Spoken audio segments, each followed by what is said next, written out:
संतोषी माता की व्रत कथा। एक बुढ़िया थी और उसके 7 बेटे थे। 6 महीने वाले थे। एक निकम्मा 6 कमाने वाले थे, एक निकम्मा था। बुढ़िया माँ ने 6 पुत्रों की रसोई बनाती, भोजन कराती और पीछे से जो कुछ बचता तो 7वें को देती थी। परंतु 7वां पुत्र बड़ा ही भोला भाला था, मन में कुछ विचार न करता। एक दिन वह अपनी बहू से बोला, देखो मेरी माता का मुझ पर कितना प्रेम है। वह बोली, क्यों नहीं, सबका जूठा बचा हुआ तुमको खिलाती है। वह बोला, ऐसा नहीं हो सकता, मैं जब तक आंखों से नहीं देख लेता मैं नहीं मान सकता। बहू ने हंसकर कहा, देख लोगे तब तो मानोगे। कुछ दिन बाद बड़ा त्योहार आया। घर में 7 प्रकार के भोजन और चूरमे के लड्डू बने। वह जांचने के लिए शर्त के दर्द का बहाना कर पतला कपड़ा सिर पर ओढ़कर रसोई घर में सो गया और कपड़े में से सब देखता रहा। 6 भाई भोजन करने आए। उसने देखा माँ ने उनके लिए सुंदर सुंदर आसन बिछाए, 7 प्रकार की रसोई परोसी। वह आग्रह करके जिमाती रही। वह देखता रहा। 6 भाई भोजन कर उठ, तब माँ ने उनकी जूठी थालियों से एक लड्डुओं के टुकड़ों को इकट्ठा कर करके एक लड्डू बनाया। जूठन साफ कर बुढ़िया माई ने माँ पुकारा, उठ बेटा, 6 भाइयों ने भोजन कर लिया है, अब तू ही बाकी है, उठ भोजन कर ले। वह कहने लगा, माँ मुझे भोजन नहीं करना, मैं परदेश जा रहा हूँ। माता ने कहा, कल जाना हो तो आज ही जा। वह बोला, हाँ हाँ जा रहा हूँ। यह कहकर वह घर से निकल गया। चलते चलते समय बहू की याद आई। वह गौशाला में कंडे थाप रही थी। जाकर बोला, हम जावे परदेश को आवेंगे कुछ काल, तुम रहियो संतोष से धर्म आपना पाल। 2 निशानी आपनी देख धरूं मैं धीर, सुधी मत हमारी बिसारियो रखियो मन गंभीर। वह बोला, मेरे पास तो कुछ नहीं, यह अंगूठी है सो ले लो और अपनी कुछ निशानी मुझे दो। वह बोली, मेरे पास क्या है, यह गोबर भरा हाथ। यह कहकर उसकी पीठ पर गोबर के हाथ की थाप मार दी और वह चल दिया। चलते चलते दूर देश में पहुंच गया। वहां पर एक साहूकार की दुकान थी। वहां जाकर बोला, सेठ जी मुझे नौकरी पर रख लो। साहूकार को जरूरत थी। साहूकार ने कहा, काम देखकर दाम मिलेंगे। साहूकार की नौकरी मिली। वह सवेरे 6 बजे से 12 बजे रात्रि तक काम करने लगा। कुछ दिन में दुकान का लेन देन, हिसाब किताब, ग्राहकों को माल बेचना, सारा काम करने लगा। साहूकार के 6-10 नौकर थे। वे सब चक्कर खाने लगे। यह बहुत होशियार बन गया। सेठ जी ने भी काम देखा और 3 महीने में ही उसे मुनाफे का साझीदार बना लिया। 12 वर्ष में वह नामी सेठ बन गया और मालिक सारा कारोबार उस पर छोड़कर बाहर चला गया। इधर बहू पर क्या बीती सो सुनो। सास ससुर उसे दुख देने लगे। सारी गृहस्थी का काम कराकर उसे लकड़ी लेने जंगल में भेजते। इस बीच घर की रोटियों के आटे से जो भूसी निकलती उसकी रोटी बनाकर रख दी जाती और फूटे नारियल की नरेली में पानी दिया जाता। इस तरह दिन बीतते रहे। एक दिन वह लकड़ी लेने जा रही थी कि रास्ते में बहुत सारी स्त्रियां संतोषी माता का व्रत करती दिखाई दी। वहां वह खड़ी होकर कहने लगी, बहनों, यह तुम किस देवता का व्रत करती हो और इसके करने से क्या फल होता है? इस व्रत के करने की क्या विधि है? यदि तुम इस व्रत का विधान मुझे समझाकर कहोगी तो मैं तुम्हारा बड़ा एहसान मानूंगी। तब उनमें से एक स्त्री बोली, सुनो, ये संतोषी माता का व्रत है। इसके करने से निर्धनता, दरिद्रता का नाश होता है, लक्ष्मी आती है, मन की चिंताएं दूर होती हैं, घर में सुख होने से मन को प्रसन्नता और शांति मिलती है, निपुत्र को पुत्र मिलता है, प्रीतम बाहर गया हो तो शीघ्र आ जाता है, कुंवारी कन्याओं को मन पसंद वर मिलता है, राजद्वार में बहुत दिनों से मुकदमा चलता हो तो खत्म हो जाता है। कलह कलेश की निवृत्ति हो, सुख शांति हो, घर में धन जमा हो, पैसा जायदाद का लाभ होता है तथा और भी मन में जो कुछ कामना हो सब इस संतोषी माता की कृपा से पूरी हो जाती है, इसमें संदेह नहीं। वह पूछने लगी, यह व्रत कैसे किया जावे, यह भी बताओ तो बड़ी कृपा होगी। स्त्री कहने लगी, 1.25 आने का गुड़ चना लेना, इच्छा हो तो 5.25 आने का लेना या 1.25 रुपये का भी सहूलियत अनुसार लेना। बिना परेशानी, श्रद्धा और प्रेम से जितना भी बन सके सवाया लेना। 5.25 पैसे से 5.25 आने तक, इससे भी ज्यादा शक्ति और भक्ति अनुसार गुड़ और चने ले। हर शुक्रवार को निराहार रह कथा कहना सुनना, इसके बीच कर्म टूटे नहीं। लगातार नियम पालन करना। सुनने वाला कोई न मिले तो घी का दीपक जलाकर उसके आगे जल के पात्र को रख कथा कहना, परंतु नियम न टूटे। जब तक कार्य सिद्ध न हो नियम पालन करना और कार्य सिद्ध हो जाने पर व्रत का उद्यापन करना। 3 मास में माता पूरा फल प्रदान करती है। यदि किसी के खोटे ग्रह हो तो वो भी माता 1 वर्ष में अवश्य सिद्ध करती है। कार्य सिद्ध होने पर ही उद्यापन करना चाहिए, बीच में नहीं। उद्यापन में 2.5 सेर आटे का खाजा तथा इसी अनुसार से खीर तथा चने का साग करना। 8 लड़कों को भोजन कराना। जहां तक मिले देवर, जेठ, भाई, बंधु, कुटुंब के लड़के लेना। न मिले तो रिश्तेदारों और पड़ोसियों के लड़के बुलाना, उन्हें भोजन करा यथाशक्ति दक्षिणा दे। माता का नियम पूरा करना। उस दिन घर में कोई खटाई ना खावे। यह सुन बुढ़िया की बहू चल दी।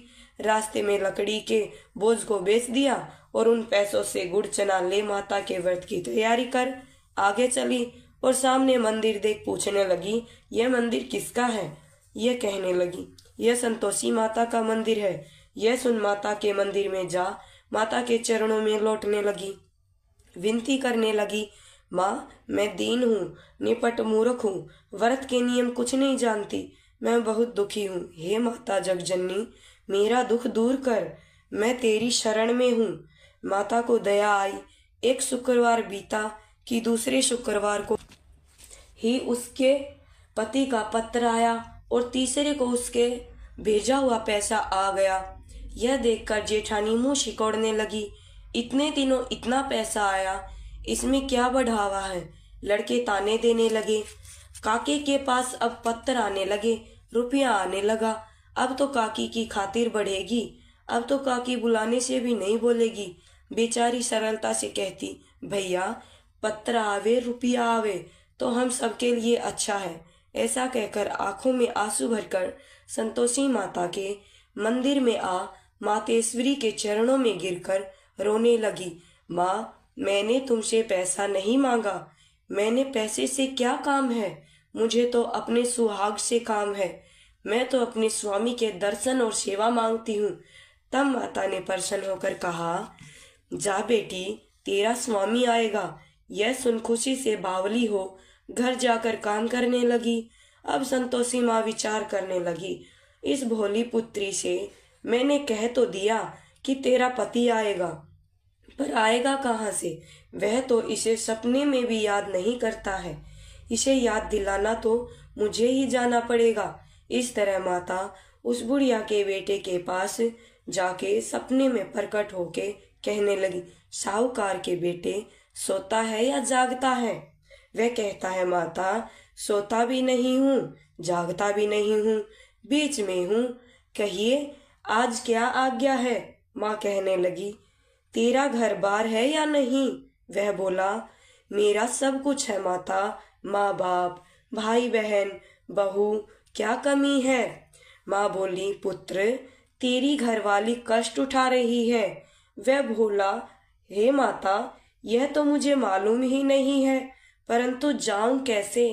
परदेश की बात है, लेन देन का कोई हिसाब ही नहीं, कोई जाने का रास्ता ही नजर नहीं आता, कैसे चला जाऊं सब कुछ छोड़ के।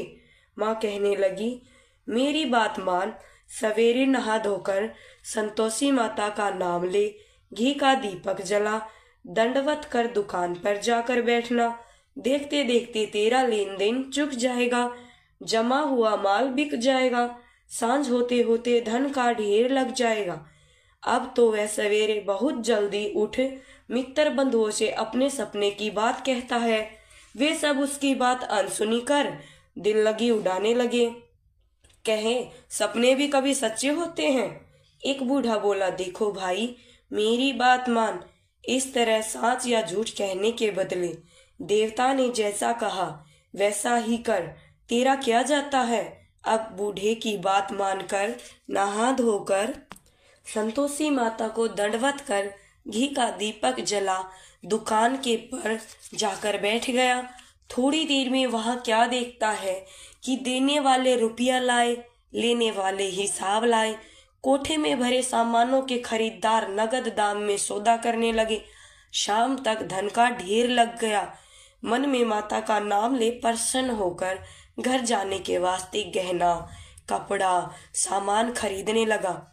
यहाँ के काम से निपट घर को रवाना हुआ। यहाँ बहू बेचारी जंगल में लकड़ी लेने जाती।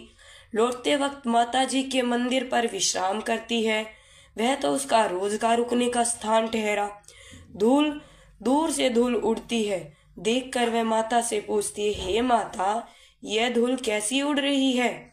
माँ कहती है, हे पुत्री, तेरा पति आ रहा है।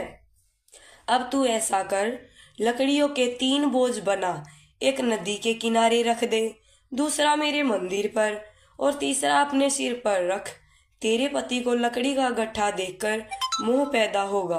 वह वहां रुकेगा, नाश्ता पानी बनाकर खाकर माँ से मिलने जाएगा। तू लकड़ी का बोझ उठाकर जाना और बीच में चौक में गट्ठा डालकर 3 आवाजें जोर से लगाना। लो सासू जी, लकड़ियां का गट्ठा लो, भूसी की रोटी दो, नारियल की खोपड़ी में पानी दो, आज कौन मेहमान आया है। माँ की बात सुनकर वह बहुत अच्छा माताजी कहकर प्रसन्न होकर मन और लकड़ियों के 3 गट्ठे ले आई। एक नदी के तट पर, एक माता के मंदिर पर रखा। इतने में ही वह मुसाफिर आ गया। सूखी लकड़ी देख उसकी इच्छा हुई कि अब यहीं निवास करें और भोजन बनाकर खा पीकर गांव चले। इस प्रकार भोजन खा विश्राम ले गांव को गया। उसी समय बहू के सिर पर लकड़ी का गट्ठा लिए आती है। उसे आंगन में डालकर जोर जोर से 3 आवाज देती है, लो सासू जी, लकड़ी का गट्ठा लो, भूसी की रोटी दो, नारियल के खोपड़े में पानी दो, आज कौन मेहमान आया है। यह सुनकर उसकी सास अपने दिए हुए कष्टों को बुलाने हेतु कहती है, बहू, ऐसा क्यों कहती हो, तेरा मालिक ही तो आया है। बैठ, मीठा भात खाकर कपड़े गहने पहन। इतने में आवाज सुनकर उसका स्वामी बाहर आता है और अंगूठी देख व्याकुल हो जाता है। माँ से पूछता है, यह कौन है। माँ कहती है, बेटा, यह तेरी बहू है। आज 12 वर्ष हो गए जब से तू गया है। तब से सारे गांव में जानवर की तरह भटकती फिरती है। काम काज घर का कुछ करती नहीं, 4 समय आकर खा जाती है। अब तुझे देखकर भूसी की रोटी और नारियल के खोपड़े में पानी मांगती है। वह लज्जित हो बोला, ठीक है माँ, मैंने इसे भी देखा और तुझे भी। अब मुझे दूसरे घर की चाबी दो, मैं तो उसी में रहूंगा। ठीक है बेटा, जैसी तेरी मर्जी। यह कहकर माँ ने ताली का गुच्छा पटक दिया। उसने लेकर दूसरे कमरे को खोलकर सारा सामान जमाया। एक दिन में ही वहां राजा के महल जैसा ठाठ बाट बन गया। अब क्या था, वह सुख भोगने लगी। इतने में अगला शुक्रवार आया। उसने अपने पति से कहा, मुझे माता का उद्यापन करना है। उसका पति बोला, बहुत अच्छा, खुशी से कर ले। तुरंत ही वह उद्यापन की तैयारी करने लगी। जेठ के लड़के को भोजन के लिए कहने लगी। उसने मंजूर किया, परंतु पीछे जेठानी अपने बच्चों को सिखाती है, देख रे, भोजन के समय सब लोग खटाई मांगना, जिससे उसका उद्यापन पूरा ना हो। लड़के जिमने आए, खीर पेट भरकर खाई, परंतु बाद में बात याद आते ही कहने लगे, हमें कुछ खटाई खाने को दो, खीर खाना हमें भाता नहीं। देखकर अरुचि होती है। लड़के उठ खड़े हुए, बोले, पैसे लाओ। भोली बहू कुछ नहीं जानती थी, सो उन्हें पैसे दे दिए। लड़के उसी समय उठ करके इमली लेकर खाने लगे। यह देखकर बहू पर माता जी ने कोप किया।